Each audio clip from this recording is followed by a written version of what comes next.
अस्सलाम वालेकुम स्टूडेंट्स, अभी हम लोग बात करेंगे एक्सटेंसर डिजिटोरम लॉन्गस मसल के बारे में। ठीक है, अगेन हमारे पास ये एंकल एंड फुट के एक्सट्रिंसिक मसल्स में से एक मसल है। ठीक है, और एक्सट्रिंसिक मसल्स में से भी ये एंटीरियर कंपार्टमेंट का मसल है। ठीक है, इसीलिए इसका भी जो मेन काम है वो डॉर्सिफ्लेक्शन और एक्सटेंशन का है। ठीक है, अगर हम लोग इसके नाम को देखें, ठीक है, तो एक्सटेंसर से आपको पता चल रहा है कि इसका फंक्शन क्या होगा, एक्सटेंशन। ठीक है, डिजिटोरम से आपको पता चल रहा है कि ये डिजिट्स को सप्लाई करता है। ठीक है, और लॉन्गस से आपको पता चल रहा है कि ये एक्सट्रिंसिक मसल है, इंट्रिंसिक मसल नहीं है। ठीक है, अभी हम लोग इसके ऑरिजिन और इंसर्शन को समझने के लिए ये पिक्चर देख लेते हैं जल्दी से। ठीक है, जैसा कि आप लोग यहाँ पे इस पिक्चर के अंदर देख सकते हैं कि ये ओरिजिनेट कर रहा है लेटरल टीबिया और फिब्यूला दोनों से। ठीक है, उसके बाद अगर इसके इंसर्शन की बात करें ना, तो यहाँ पे इस पॉइंट पे आकर ये फर्दर 4 डिफरेंट टेंडेंस के अंदर डिवाइड हो रहे हैं, जो कि टो 2 से लेके टो 5 तक इंसर्ट हो रहा है। ठीक है, और मिडल और डिस्टल दोनों फ्लिंजेस के ऊपर जाकर ये इंसर्ट हो रहा है। ठीक है, तो ये इसका ऑरिजिन इंसर्शन हो गया।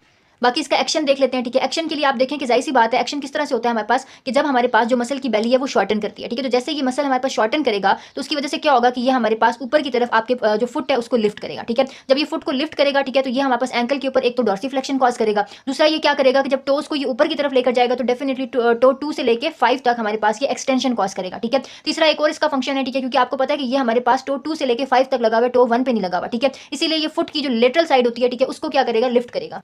तो जब ये हमारे पास फुट की लेटरल साइड को लिफ्ट करेगा तो ये बेसिकली इवर्जन कॉज करेगा।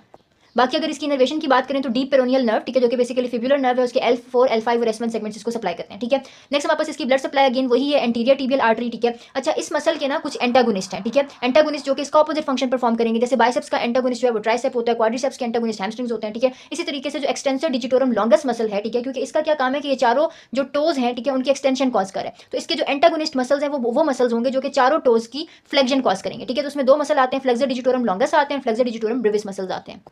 बाकी इसका क्लिनिकल सिग्निफिकेंस प्रीवियस मसल्स के जैसा ही है। ठीक है, एक तो ये है कि जाहिर सी बात है जब इसका ओवर यूज होगा तो उसकी वजह से एक्सटेंसर टेंडिनोपैथी कॉज कर देगा। ठीक है, इसके अंदर जाहिर सी बात है आपकी जो जब टेंडेंस की पैथोलॉजी होगी, ठीक है, तो उसकी वजह से क्या होगा, पेन आएगा। ठीक है, स्वेलिंग होगी, रेडनेस होगी। ठीक है, फुट के टॉप के ऊपर आप उसको देख सकते हैं। ठीक है, उसके बाद हमारे पास इसका गेट के अंदर बड़ा इंपॉर्टेंट रोल है। सही है, इसमें हमारे पास क्या होता है कि वॉकिंग के दौरान, ठीक है, ये बड़ा इंपॉर्टेंट रोल प्ले करता है। जब ये टोज को लिफ्ट करेगा, ठीक है, तो जो फुट की क्लियरेंस होती है उसके अंदर इसका इंपॉर्टेंट रोल है। नेक्स्ट इसकी पाल्पेशन में आपको दिखाती हूँ, इसके टेंडेंस को पाल्पेट करना दिखाती हूँ। इसी तरीके से अगर आप एक्सटेंशन करेंगे टो 2 से लेके 5 तक, तो जो ये टेंडेंस आपके पास नज़र आ रहे हैं प्रोमिनेंटली, ये टेंडेंस हमारे पास एक्सटेंसर डिजिटोरम लॉन्गस के टेंडेंस हैं। ठीक है, वो एक मसल है। सही है, और जब आएगा तो वो आकर इस पॉइंट पे आकर डिवाइड होगा। ठीक है, और वो 4 टेंडेंस के अंदर डिवाइड हो जाएगा जो कि टो 2 से लेके 5 तक जा रहे हैं।